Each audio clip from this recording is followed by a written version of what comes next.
Hey everybody, this is Eli. So today, wanted to talk about a few things. Um, Apologies up front. This may end up sounding kind of like a gripe video, but it's not really so much intended as a gripe video. It's just there's been some stuff coming up that kind of struck a chord with me, and I wanted to touch on those few things in just kind of a real short. And I'm going to attempt to be empowering with this video for players, but I feel like there's been a lot of, or at least I've been coming across a lot of negativity and odd behaviors from RPGers, whatever game system, at least, to my old school brain. So this is not going to be this is better than that, this is worse than that. This is going to be a talk about things that I've seen and how I feel about those. There are certainly differences of opinion, and if you agree with me, great. If you don't agree with me, leave a comment. Please start a discussion. Maybe you'll enlighten me. I also don't pretend to be the ultimate authority on anything, and I don't think that I'm right in all things. So I could just be talking out of my ass. Anyways, so first thing I want to talk about real quick is permission. It's okay to do stuff. It's okay to do stuff in D&D. It's okay to do stuff in other games. I see a lot of communication across forums and in individual posts and communications directly to me and discussions with me. Can I do this? Should I do this? Is it okay to do this? Really, unless you're committing some of the cardinal sins of gaming, like just bullying your players or bullying your GM or just doing asshat stupid stuff at the table, the answer is yes. Within limits. So certainly if you are a player and you want to do something at the table, you have to talk to your DM about it. You have to make sure that it fits into the world. Talk to your other players about it. Make sure it fits into their idea of fun. That's cool. That's great. However, if you're a DM or if you're a player, let's keep with the player for a second. If you're a player and you want to name your half-orc Bob, while people may roll their eyes, it's not their character. If you really need to name him Bob too, make it a happy accident. Maybe his name is Bob, but it's spelled differently. It's spelled the Orcish way. It's spelled with a B and an H, two A's, a G, and another H. Why is there a G at the end? Because orcs can't spell. Cool. He's still Bob. He's your character. Name him what you want. Now, understand that if you name your characters really stupid stuff, or you start naming your characters or playing your characters in really dumb ways, the other players in the DM are going to make you pay for it. They're either going to kill your character, the players, the other party members may kill your character, or your character's just going to have a really hard time in game. Not necessarily because people are vindictive, but because nobody wants to give stage time to somebody who's really there just to block and not play. But that's a discussion for an entirely different video. Permission. If you're a DM, if you're a GM, whatever M you are, you want to make something happen in your game, do it. There's no reason to go out onto Forum X or, Facebook page Y and say, is it okay for me to do this? If you're the DM and you want to do something in your campaign world, do it. It's your game. Your game, your world. Do it the best way you can. If it works, great. You did something awesome. Your players will remember it forever. If it doesn't work out, you roll past it and you move on. You don't do it again. It's kind of like life. You light your hand on fire. You're not going to light your hand on fire again. More than likely. I hope not. Anyways, permission. If you want to make it to where elves in your world have super senses beyond the normal senses that they have, they want to give them some special ability, do it. You're not going to break the game. Probably, if you're a balanced player or balanced GM, you're probably going to want to balance out the other races by giving them something extra or taking something away from elves. Why do elves have bonus proficiencies? They have those in there because of the stereotypes that we all associate with elves. But maybe your elves have super senses or ESP or whatever, and you feel that there's no reason that any specific race should have a signature weapon proficiency, because like races are just people. They learn what they learn, and they learn the things that they do based on who they are as individuals. Cool. ESP, however, is in this case, if they have super senses or whatever, it's going to be a biological power, biological imperative, magical imperative to their species, whatever. It's hardwired into them, so they don't get a choice. But if a guy doesn't want to learn a broadsword, he's not going to learn a broadsword unless there's some sort of cultural relevance to that, some sort of need, some sort of culturally enforced thing. So you can balance it out. But at the same time, you don't have to balance it. I have played for decades with on-the-fly homebrew rules, on-the-fly editions, on-the-fly specials, things that I've done just here, there, and everywhere, and nobody's ever complained. We've never not had a good time. That's really bad English, but whatever. Nobody's had a horrible time playing in my games because I decided that that character, those tattoos, are magical. Is it not on his character sheet? Yes, he didn't know. But in the campaign, they're magical. And so now he's got an ability that everybody else didn't have an opportunity to have when they built their character. Sure, he's got something cool, but it doesn't matter. He's having fun. Permission is granted as a GM or as a player to do the things that are going to bring you the most fun in the game. Players have to respect the GM's caveat about their world and the other players. DMs have to make sure that they're looking out for their group, but there's no need to go out and ask a bunch of strangers, is it okay? If you are asking folks how, that is different. But phrase your questions as a how. Be empowered, be confident in making that choice to do the thing that you want to do with your game. If dwarves are a foot taller and blue, they're a foot taller and blue. You don't need to ask permission for that. You have permission. Permission is granted. The rules are guidelines. The rules are there to set the stage. They're there to set up the framework. The window dressing you hang on that framework and the additions, the modifications on that framework, it's just like with your house. It's just like with the office building downtown. If you want to hang a gargoyle on the facade, they're going to hang a gargoyle on the facade. They're not going to ask, can I do it? Building code withstanding. But that's reality. This is fantasy. Still, permission is granted to make your world yours, to make your character yours. Stop hurting yourself as a player, as a GM, by feeling like you have to go out to this broad, faceless community and ask, is it okay?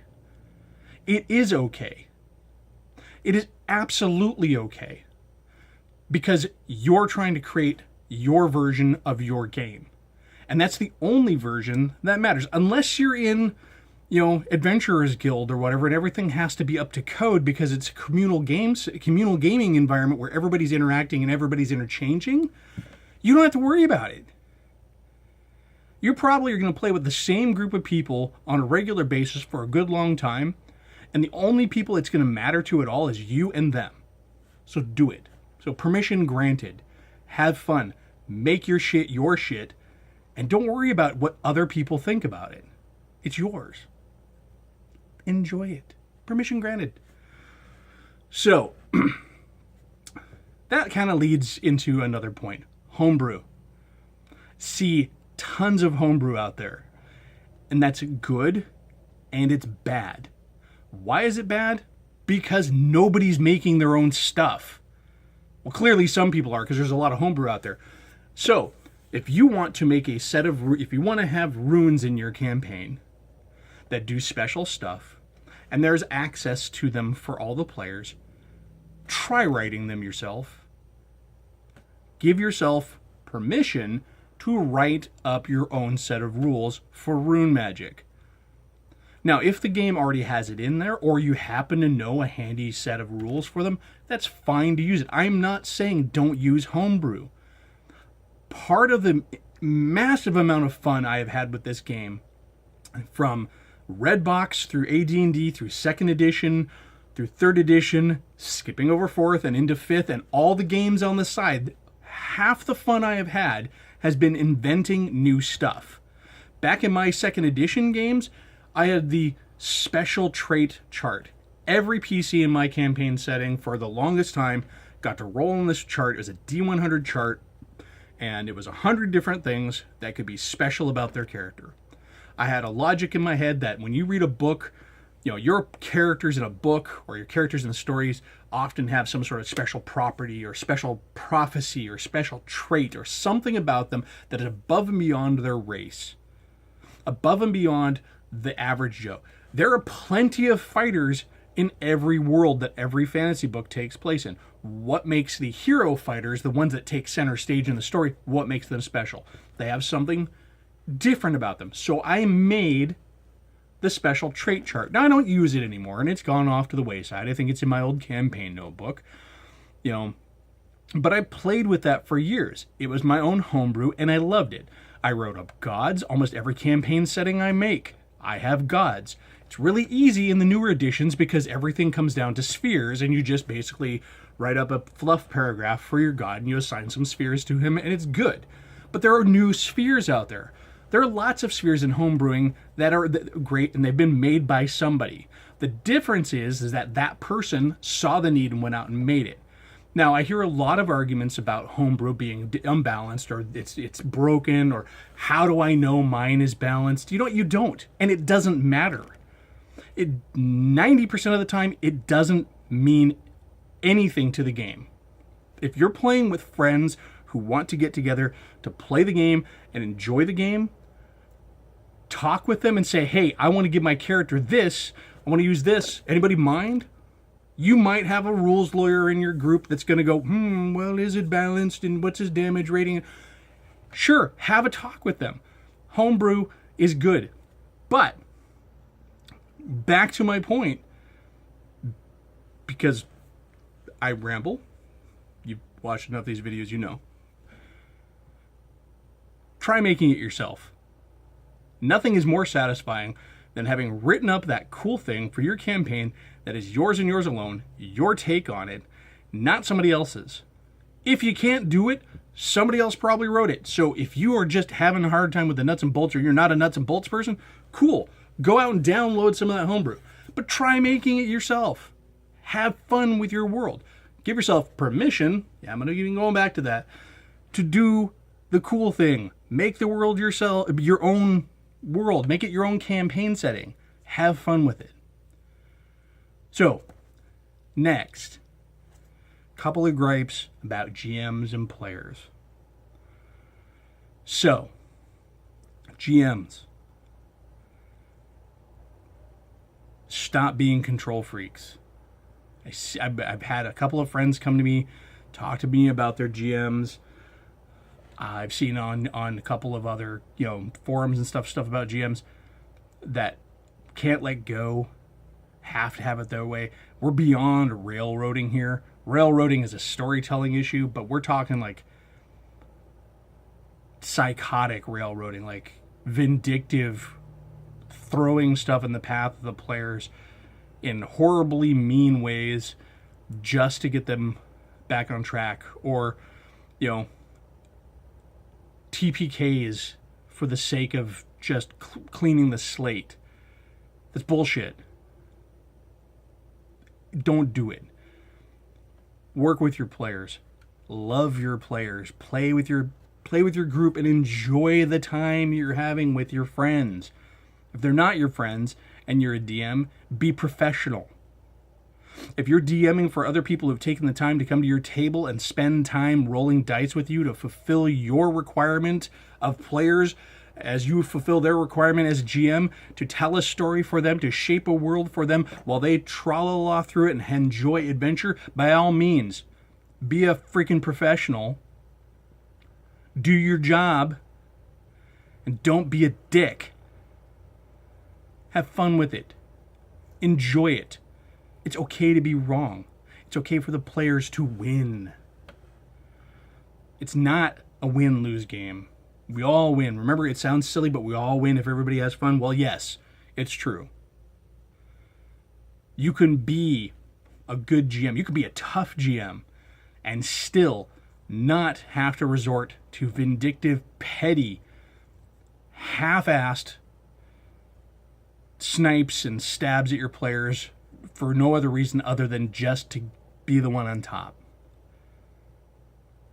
Now, that said, bad players. You have gone out of the way to show up to a game. You've made a character, you've rolled the dice, you've shown an interest in the hobby. For God's sake, play the game.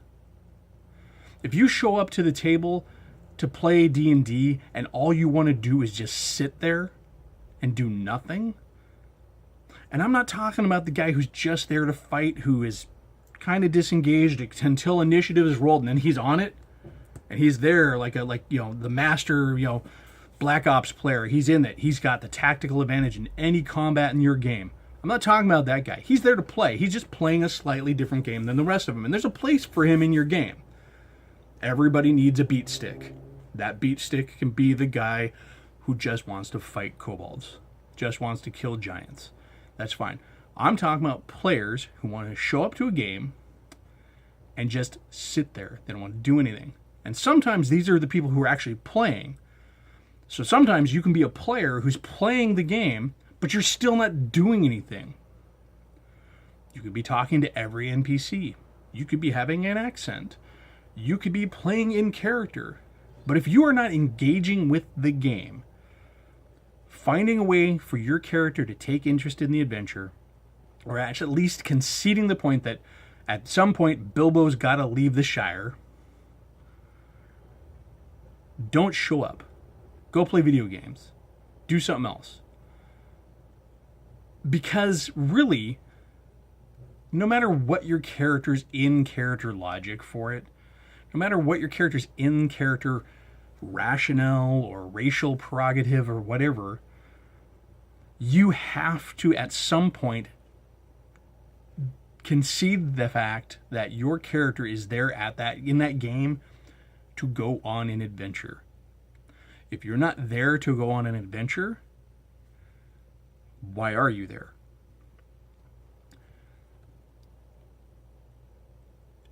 Players, GMs, we're all there to enjoy the game. All there to have fun with the game. We're all there to do the thing. We're all there, and by the do the thing, I mean tell a story, be in a story, play a game, go on an adventure. If you're not doing that, if you're not telling a story as a GM, if you're not actually laying out the framework for your players to go through as a GM, or as a player, you're not engaging with the story, you're not trying, you're just traipsing along, looking at the scenery, you're not playing, you're a spectator in that world. You could easily be watching somebody play a video game, you could be watching a movie, you can read a book. Book will take you on an adventure. You won't actually have to engage in the adventure. You just have to read through the words and it'll take you along the path towards the ultimate goal. You don't have to make any decisions. The author is making those for you. Because his characters in his stories, by the fact that they're written, are conceding the point that they have to actually go do things. Yes, it makes no logical sense that when you come up to the big cave and there's bones scattered everywhere, there's a big giant sign saying, "Here there be dragons," and there's a big totem saying, with the carcasses of 15 knights and smoke billowing out and the smell of death. There's nothing in good sense that says, "Hey, let's go inside." But no, that's what we're there to do. As a player, that's what you're there to do. Now, does that mean you run headlong blindly into the cave? No, that means you plan and you plot, you get your intelligence, you cast your spells, you get all your stuff together and you go in there, you sneak along and you do it smart, but you got to go in. If you are having problems engaging because you don't get it, you need to talk to your GM. GM's idea of obvious or transparent may not be yours. His brain may think in a different way than yours does. GMs, if your players are annoying you, is it them or is it you? If you're having a tough time with your players and you're having a tough time running them through the game, is it because they're bad players? Or is it because you're a rigid-ass DM who can't just let things go and let things be? Or is it possible that the story you're trying to tell, it's meaningless to the players? They don't care what's going on in the kingdom of blah, blah, blah. They want to find out what's going on in the happy forest of doodly-doo. Cool. Go for it. Let them go to the forest. They don't care what's going on in the kingdom. Fine. Sure, you have to eat a bunch of work that you prepped up. But you're players and you're there to play a game. If you've got a great story for that kingdom, it'll hold. Maybe down the road when they're feeling a little bit more confident, maybe they'll go back to the kingdom. Maybe down the road you can seed some more stuff about the kingdom. The fact of the matter is, though, don't kill them. Don't punish them. You know, if they were cool enough to be good players and say, hey, there's a forest over there. Let's go check it out. Then let them check out the forest. Anyways. Rant mode over. 4 points for today's discussion. Permission. Yes, it's okay to do stuff. As a player and as a DM, as a GM, whatever you want to be, do stuff. Permission's granted. May not be in the rules. That goes to point number 2. Homebrew. If it's not in the rules and you want to homebrew it up, brew it up. But try brewing it yourself before you try somebody else's homebrew. You know, homebrew is great, but brew it up yourself first. Have some fun with it. If you can't figure it out, cool. Maybe it's not your thing. Go over to Reddit. Go over all over the internet and find it. You're going to find it. Bad GMs, bad players, you know who you are. Actually, the sad truth is if you are one, you probably don't know. So this really comes down to flip it around. If you're a good GM and you have bad players, help them be good players. And if they can't be good players, there's other players. There's plenty. If you are a GM, there are plenty of players looking for you out there. There's a huge crisis, a huge shortage of GMs to players. Everybody wants to play D&D. Everybody wants to play whatever game, but nobody wants to run it. Or, what I find is more the case, everybody thinks that it's really tricky to run it. Truth of the matter is, it's all a bunch of bull. No, seriously, it's storytelling. There's an elf. He's in a place. He's doing a thing. You need to stop him. And then just different shades and different colors. Players, you got to look out for those bad DMs. If your GM is punishing you because you don't get it, because you don't play the way he wants to play, because you don't like his stories, always talk first. But if talking doesn't do it, well, you know what? Maybe it's time for one of you to really step over the threshold. Stepping over the mantle is really a high step because it's up there. But over the threshold, put on the mantle. There we go. And be a DM. Be a GM. And if you can't be a GM, find a new one. They're out there. Find your local DMs, your local Adventurers Guild. There's going to be plenty of GMs there.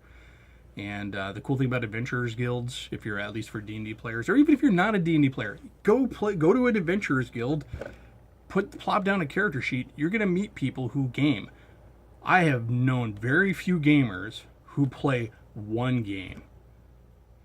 If your thing is really giant robots and lasers, and you show up at Adventurers Guild and play through your game and you get to meet some people, I guarantee you're going to find somebody who, while you're taking your coffee breaks or your, after game, before game, you just get to chatting, you're going to find some people who also like giant robots and lasers. Very few gamers out there are one-trick ponies. Most of them have half a dozen games that they do play or have played, and probably an entire shelf collecting dust of things that they wish they could play, but they'd never found somebody else to play with. You could be that person. They could be that GM. You could be the player that they've been looking for. They could be the DM that you're looking for. The fact of the matter is that it's a community, and now it's easier than ever to engage with that. If you don't have a local shop that does Adventurers Guild or has RPG night or whatever, the interwebs are there to help you. Google Hangouts has games running. There are plenty of G+ groups. There are Facebook groups. There are nifty things like, Skype and Roll20 and Discord and all of this other stuff. I mean, I am kind of old school, so I don't tend to use the nifty, fancy tools. The best I could probably manage would be a Skype game or something on Google Hangouts, because really I like basic gaming. I like to have papers in front of me, I like to roll physical dice, and really, if I can't trust you to roll dice on the other end of the screen without having a dice roller, I probably shouldn't be playing with you. Because for me, I like to trust the people I'm playing with. I like to think that they're okay people. And if you really need to cheat to play D&D, you're missing out. It's your loss, not mine. Anyways, this has been a big old bunch of rant, and I hope you found some useful stuff. I hope you feel empowered to give yourself permission to do stuff, empowered to make your own stuff up, empowered to be a good player and not suffer bad GMs, and to be a good GM and not suffer bad players. But importantly, and really important on those last 2 points, it's not about getting rid of them first. It's about trying to help them be better and then giving yourself permission, point one, to part ways, find somebody new. Anyways, this is Eli from Elfbait. Comment, subscribe, like, share, do the hokey pokey, whatever. Put your comments below. If you want to argue with me, great, cool, do it. Spread the word, share with your friends, tell them to come over here. Hopefully I'll have some news about what's going on with Elfbait. Got a coworker who's been chatting with me. It's actually my Monday game, which is currently on pause, but seeing about doing some stuff, maybe to expand the horizons for the channel. But I don't want to count my chickens or anything yet. So anyways, thanks for coming by. Get out and game. Have a good one.